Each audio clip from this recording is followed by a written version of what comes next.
I'm Nick Kosar in Washington, D.C. You're watching Iranistas.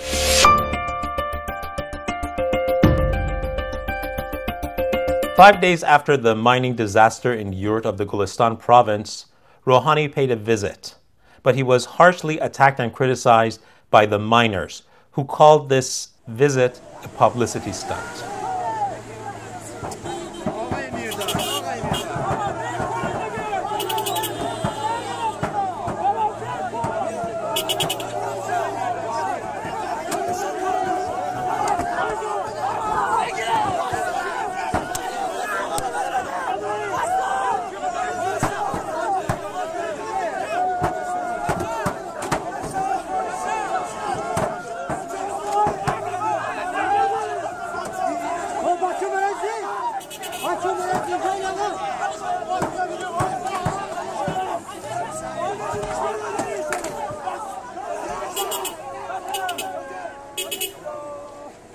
Rouhani then flew to Urmia and tried to highlight his administration's efforts to save Lake Urmia, whose basin area has shrunk by almost 90% in the past 2 decades due to the dams built on major rivers and the illegal wells dug all around the area. Friday night, Rouhani's campaign aired a promotional video that claimed that Rouhani's administration has stabilized the lake and it's in a better shape. Critics immediately published evidence and data, stating that actually the lake is in worse shape than when Rouhani took office in 2013, and the water level has dropped significantly. 2 years after the Incheon Declaration on Education for All, and getting Islamic regime's stamp of approval, yesterday Ayatollah Khamenei, Iran's supreme leader, attacked the government for accepting it. Khamenei has always criticized any sort of educational plan that does not consider Islamic values. His big concern is that this framework would possibly put his policies under scrutiny. Yesterday, Ayatollah Khamenei stressed that the 2030 UNESCO education agenda is not something that the Islamic Republic could submit to. The supreme leader continued, "Why should the so-called international community, which is definitely infiltrated by superpowers, have the right to make decisions for the nations of the world with distinctive cultures?" Khamenei stated that Iran will not sign such documents and added, "It is wrong that we sign an agenda and begin to carry it out secretly. It is not permitted at all."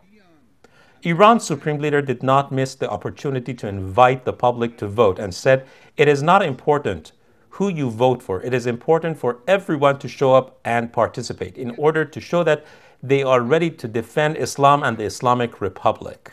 Ayatollah Khamenei highlighted the importance of intimidating the enemies by displaying the country's dignity via these elections and said, "If this diligence and willpower continues to exist as mighty and dignified as it is now, the enemy will never be able to do a single thing against the country."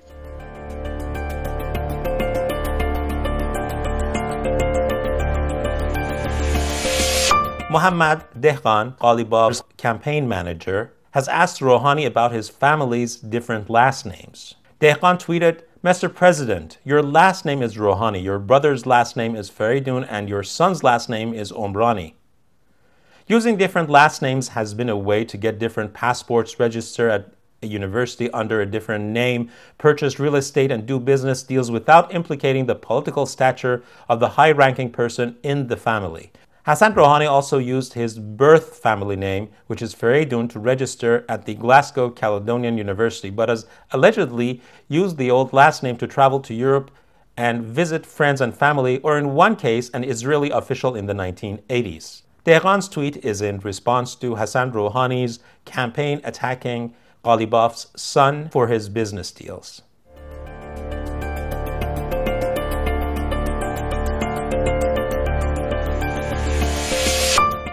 Since the 1979 revolution in Iran and the establishment of the Islamic regime, strict Sharia laws have been applied to women in all areas of their lives. Sports of all ilk, whether in participatory form or as spectators, have been mostly banned to women in one form or another. Prohibited from attending male-only football or soccer matches since 1979, in 2012 this law was extended to volleyball matches as well. The laws of the Islamic regime in Iran make it illegal for women to interact with male spectators at sports facilities, claiming that it aims to shield and protect female spectators from men spectators' lewd behavior. As a next resort, and after years of lobbying by female athletes, in 2005 the regime in Iran finally relented to the reinstating of the national women's football team that had originally been created in 1976 and closed in the wake of the 1979 revolution. Male spectators are banned from attending those matches. The latest episode in this long and drawn-out battle for civil and human rights is the case of Shiva Amini, female Iranian footballer. In early April, Shiva, who was on a personal trip to Switzerland, woke up one day to find herself kicked off the Iranian women's football team. It turned out that back in Iran, the male officials of the Iranian Futsal Federation had scoured Amini's social media accounts to find any proof of what they considered wrongdoing. What they had found that had led them to the decision to oust Amini was a photo of her in Switzerland playing a friendly match not only without her hijab and officially sanctioned sports gear, but with some men to boot. A month earlier, Iran banned a number of female competitors from billiard competitions for a year for violating Islamic codes of conduct at a tournament in China. The Bowling, Billiard, and Boxing Federation's disciplinary committee did not specify the nature of the offenses and only said, "Women sent to the China Billiards Open competitions will be banned from all domestic and foreign competitions for 1 year for violating the Islamic code." Then again, the month before that, in February, 18-year-old Dorsa Darakhshani, one of Iran's leading young chess players, was notified that she was no longer a member of the Iranian national team and was banned from tournaments in Iran after she failed to wear a hijab during the TradeWise Gibraltar Chess Festival earlier this year. In October 2016, the most successful woman to ever play the male-dominated game of chess, Georgian-American Nazi Paikidze, drew international attention by announcing that she was boycotting February's Women's World Chess Championship in Iran because the players will have to wear hijabs. She announced her decision in an Instagram post where she wrote, "Some consider a hijab part of culture, but I know that a lot of Iranian women are bravely protesting this forced law daily and risking a lot by doing so. That's why I will not wear a hijab and support women's oppression."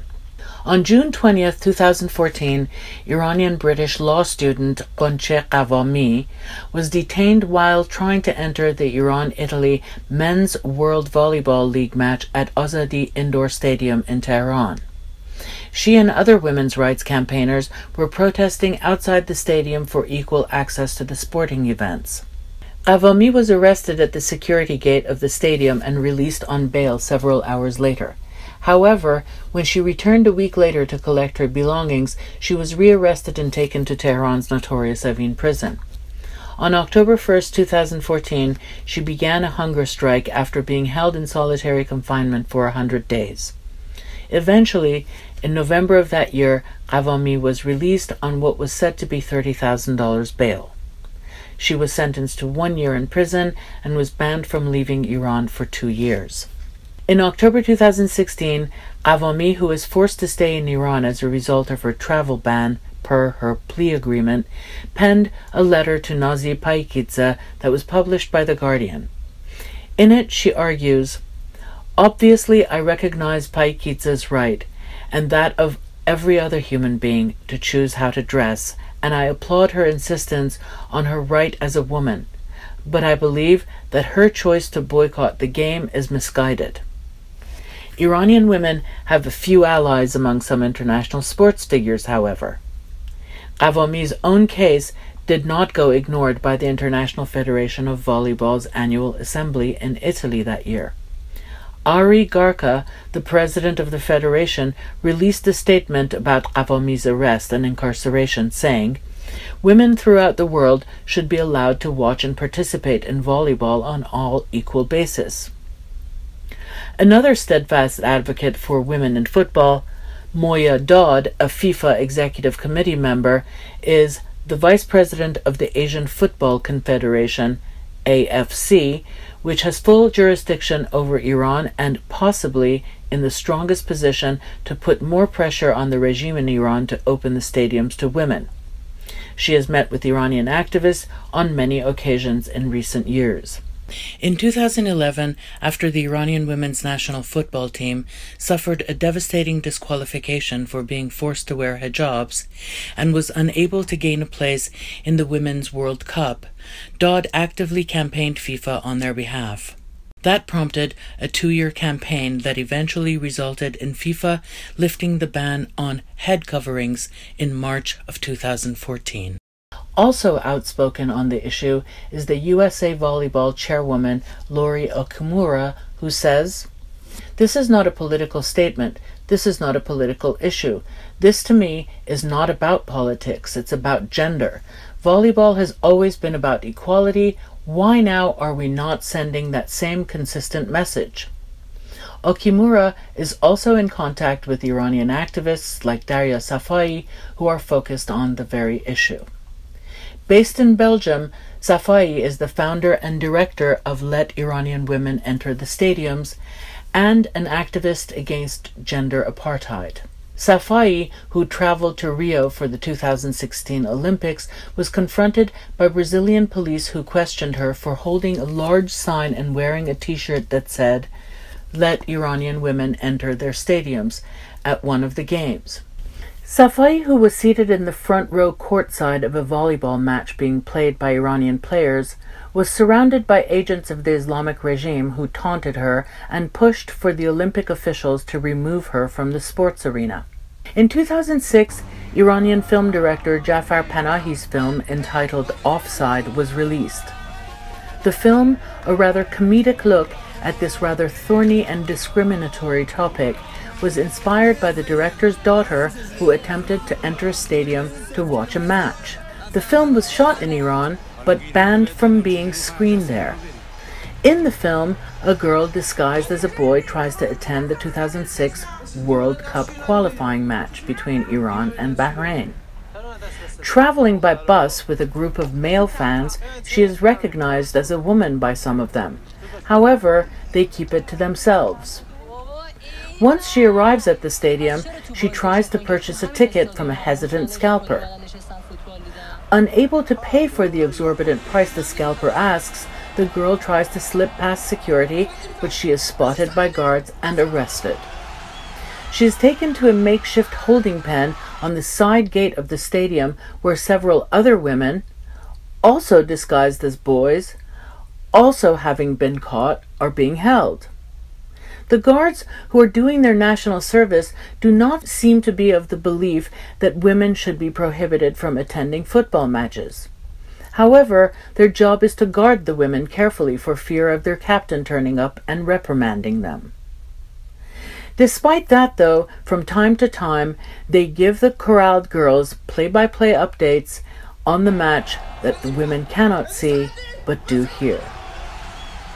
Finally, in 2016, the Supreme Leader Ali Khamenei issued a fatwa officially banning women from riding bicycles in public, declaring it haram, or religiously forbidden.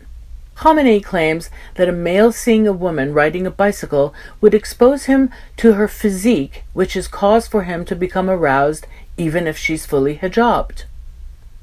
Clerics in Iran contend that if a man sees a woman bicycling, it would lead to rampant immorality in society that can precipitate into terrible consequences, including sexual offenses, financial crimes, spiritual and religious bankruptcy, and more. Conservative critics still lash out regularly at female athletes. Last year, Grand Ayatollah Safi Golpaygani said that female athletes winning sports medals is a form of humiliation.